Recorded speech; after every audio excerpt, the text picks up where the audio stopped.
பயிற்சியில் ஈடுபட்டிருந்த சிறு ரக விமானம் ஒன்று இன்று சுங்காய் லடாங் பசாவுட் 2 தம்பானில் விபத்துக்குள்ளானது. இந்த சம்பவத்தை பேரா போலீஸ் தலைவர் டத்தோ ஸ்ரீ முகமது யூஸ்ரி அசன் பஸ்ரி உறுதிப்படுத்தினார். அந்த விமானத்தில் இருந்த பயிற்சி விமானியும் அதிலிருந்த மற்றொரு நபரும் பாதுகாப்புடன் இருப்பதாக அவர் கூறினார்.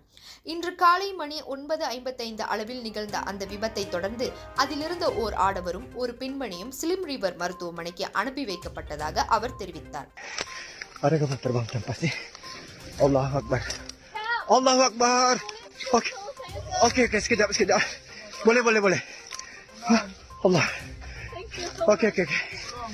Ada berapa orang? Dua. Boleh keluar tak boleh? Okey, sekejap. Ambulans, boleh sekejap. இதுவரை அந்த விமானத்தின் வகையை இன்னும் உறுதிப்படுத்தப்படவில்லை.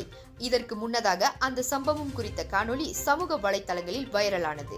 இதனிடையே இச்சம்பவம் குறித்து விரைவில் அறிக்கை ஒன்று வெளியிடப்படும் என மலேசிய பொது விமானத்துறையின் அதிகாரி ஒருவர் தெரிவித்தார்.